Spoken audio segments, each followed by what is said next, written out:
Alright, what's good YouTube? It's Aurzyn DF, and today I'm going to be going over how to play better defense on NBA 2K22. I'm going to be going over badges, builds, settings, every single thing you guys need to know about playing defense on NBA 2K22. After watching this video, you guys are going to be a much better defender than you were before watching this video. Make sure to stay to the end of the video. I'm going to give some tips at the end of the video for specifically like how to actually play better defense on both 2s and 3s. So make sure to stay tuned for that.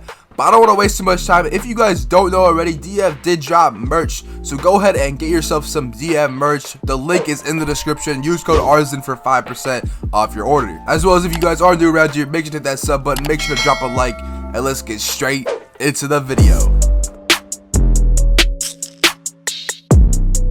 Alright guys, so the first thing I do want to mention very quickly before we talk about the builds, and I haven't talked about the builds in any of these videos that I've made, so I really want to talk about the builds today. But before we do that, I'm just going to go over some basic settings that you guys should have on. Go to controller settings and make sure your double team reaction is on manual.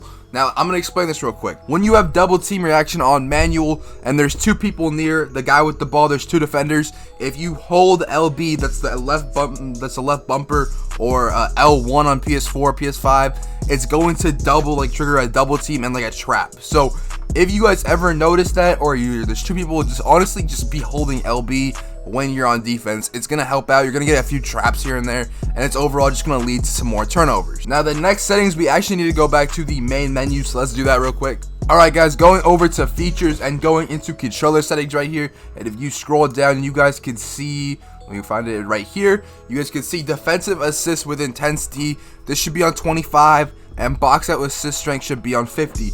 What this is going to do is going to allow you to not slide as much. As some of you guys may know, this 2K is very slidey, and it's been like that since 2K21. 2K21 was also very slidey. So to fix that, you put some of this. It's not gonna help, it's not gonna just wipe out the issue, but it's going to help a lot with the slidiness. If you guys are experiencing that, put your defensive assist with intensity to 25. And also there's some other settings right here, like pro stick defense, put on absolute, who to guard, on or off, it doesn't really matter.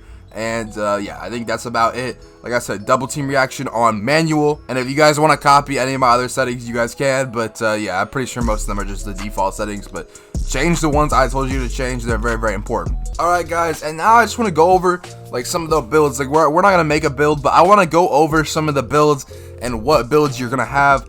Obviously, if you can have defense in your pie chart, defense in your pie chart is going to help you out a lot. And if you guys are struggling on defense, that might be one of the things I would go and recommend. Sometimes if you're in a situation with a bad defensive build, there's really nothing you could do on defense to even help in the first place. So if you guys are really struggling, if you're only struggling a little bit on defense, I wouldn't recommend going and making a whole new build for it. But if you are really struggling on defense, you literally can't do anything, you literally cannot get a stop, it might be in your favor to make a defensive build, and that might help a little bit with that. Honestly, if you are really struggling on defense, all you really need to do is kind of practice. In my opinion, I think practicing playing the game a lot, especially playing against good people that know how to dribble, know how to do all that, you're gonna get better at defense that way. But so yeah, one of the main things I would say is if you guys do want, you can make a build with defense in it. You see like this one, I wouldn't make that pie chart, but this red green, you have the red yellow is one of my favorite pie charts because it does literally everything. You guys can see it has high driving, high shooting, or I mean, it has pretty average shooting, but you know, you can shoot with that.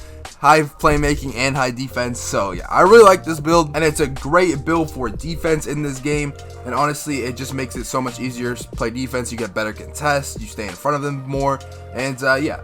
Alright guys, so quickly I want to go over some of the best badges for defense in this game. And as you guys can see on this build, I have 21, but I'm going to go over a layout for every build, no matter what position you are or what badge count you have. So starting off with a guard, if you only have a few badges, your most important, like a play shot, if you only have a few badges, your most important badges are going to be clamps, pick dodger, I would say low, interceptor, intimidator, low, even chase down if you get that. But honestly, I think something like this, if you only have 6 or you can only get 6, This is where I would go to, in my opinion.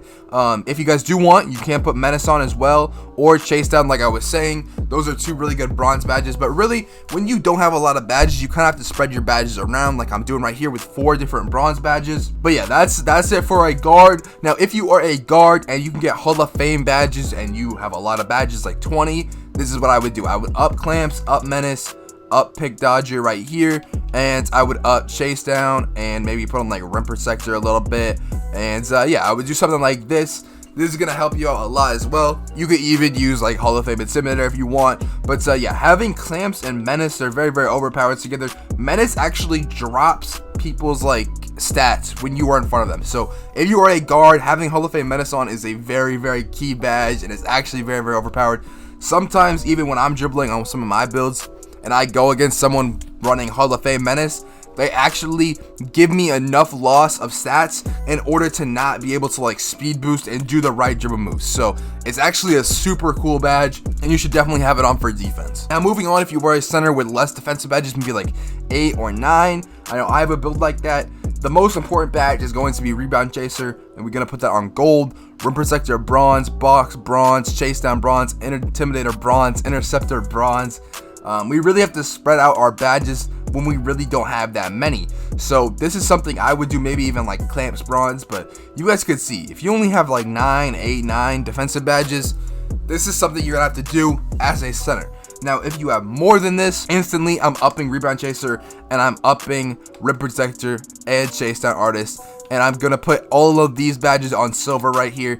And with my last 2 badges, like I normally do, they're going on Menace. I talked about how overpowered it is on a guard, and if I'm ever switching onto a guard as a center, which you might do pretty often, so having Menace on is going to help with that, as well as silver Clamps, obviously. So this badge setup I really, really like as a center. And yeah, obviously the most important badges for a center are going to be Rebound Chaser, Rim Protector, and Chase Down Artist. Alright guys, so now I'm going to talk about a few tips and tricks, and for that I really just want to go to my build screen right here and show you guys that I indeed have a 66 3-pointer on a playmaking glass cleaner. And similar builds like a 2-way playmaker, 2-way slashing playmaker, even slashing playmaker. I wouldn't group slashing playmaker with that, but a lot of the time these builds, the people on these builds, they cannot shoot. They're not confident in shooting.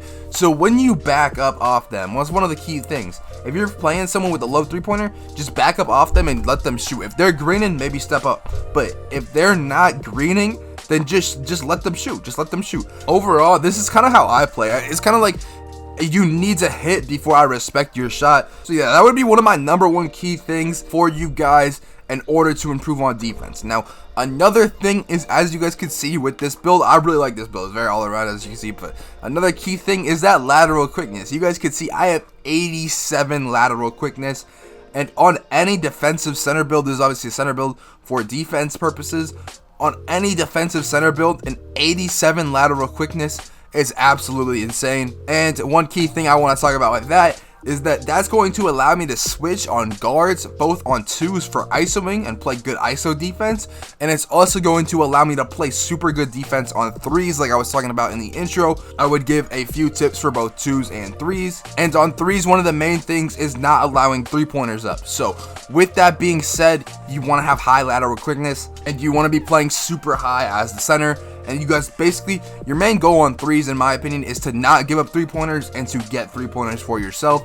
So if you guys can do that, then that is perfect on 3s. Now, finally, some last key things that I just want to go over real quick for just defense in general is if you are playing someone, like I was saying, with a low 3-pointer, just always assume they're going to drive, like I was saying. And honestly, when you're playing defense, the best thing I can say to you is just attempt to stay in front of your guy. And like I was saying, practice makes perfect. So if you guys are struggling, just practice it and keep going with it. But yeah, the #1 thing is definitely going to be staying in front of your guy and honestly playing him back a little bit.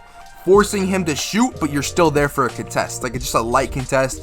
That's one of the key things. I know a lot of people do that. Is 1, you want to stay in front of your defender, and 2, you want to force him to dribble and then shoot. So Forcing someone to dribble and shoot, you're going to stay in front of them a little bit. Once they dribble for a long time, you're going to back up a little bit. You might get a little bit of a contest, but overall, just their stamina is drained, their stamina is gone, and then they're not going to be able to shoot as well. So those things are really the key things for defense in NBA 2K22. If you guys did enjoy this video, make sure to drop a like, make sure to hit that sub button. But yeah, that's about it for today, and I'm out, man. Peace.